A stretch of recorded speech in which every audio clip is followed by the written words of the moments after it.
Beanstalk, a decentralized credit-based stablecoin protocol, lost $76 million in an attack this week.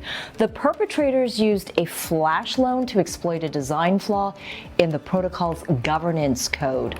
We've got Mark Lamb here, Chief Executive Officer at CoinFlex, a leading crypto derivatives exchange and yield platform, joining us now to discuss the vulnerabilities in the new economy. Great to see you again, Mark. Great to be here. How many of these crypto exploits are we talking about here? The attacks show no signs of slowing down. What do you make of the governance exploit that hit Beanstalk? The team revoked governance privileges, but too little too late. Flash loans are this basic concept where as long as you pay something back within a series of transactions, you can borrow as much money as you want. And basically the hacker borrowed, I think, $150 million or something, put that into Beanstalk, borrowed money from Beanstalk, and then they were able to buy enough of the governance tokens of Beanstalk that they were able to just change the rules of the Beanstalk protocol so that borrowers didn't need to repay loans, which is a very helpful rule change if you're the majority of the borrow on that platform. So it's an interesting use case where I think it really is a testament to you can have a smart contract system where you think you've planned everything, but if if you're able to change the rules by simply owning the majority of the tokens and there's no protection around that change, the majority token holder can do whatever they want, you do get problems, and these risks are very, very difficult to protect against 100%. This is one of the reasons why, unfortunately, so many people trust centralized finance. As an investor, as somebody who's trying to navigate this space, what are the red flags? How can the industry perhaps prevent this situation from happening again? The biggest thing is, as an investor in the space, if you're looking to use DeFi, use a huge protocol that has existed for more than 6 months and has billions and billions of dollars in it. I mean, 6 months is a long time when the whole world can read your code and exploit your code. If you want to use a platform that doesn't have billions and billions of dollars in it and a long time in the market, make sure you're a programmer. This exploit could have been mitigated by a time delay in the governance vote. That would have solved it, but that wasn't put in place. And it's one of those things. What's the trusting large protocols is one.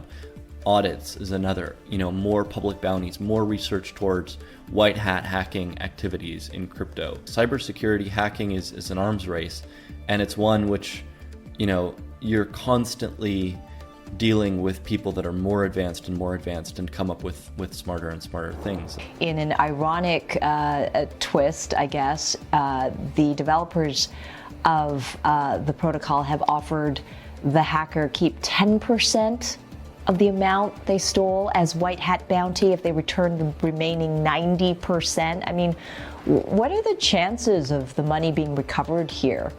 And one of the founders also have been quoted saying chances of a bailout for the project are low since there's no VC backing. So who's going to get their money back? They've traced the funds to a mixer.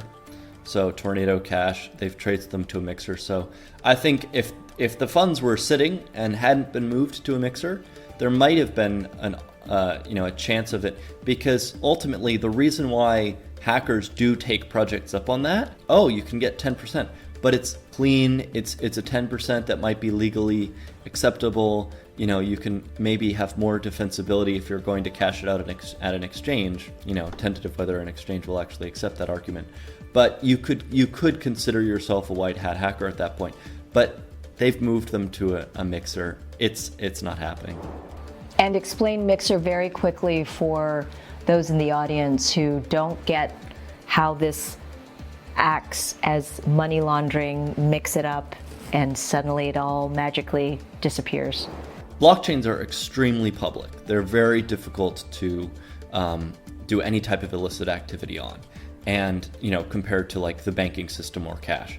And so every transaction is public on a blockchain. And so one of the issues that these hackers have is if you steal $150 million of crypto in this type of activity, no exchange will accept your funds. What you can do is you can use a mixing service, and that mixing service will at least somewhat de-anonymize your coins. Well, what it'll do specifically is it takes all the illicit funds in crypto and it washes them together, and it means that you don't know which type of criminal activity those coins came from.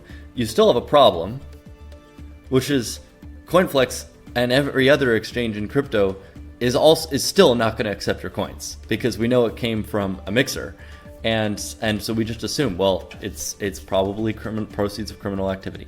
So there's still an issue for these guys, but at least it's one step in the direction of them having more privacy. What they do from there, who knows? Maybe they'll use some other DeFi protocol. Maybe they'll go on to hack more things. It is a hard lesson to learn, but a lesson nonetheless. And this was, as usual, a great conversation, Mark. Thanks so much. Thank you.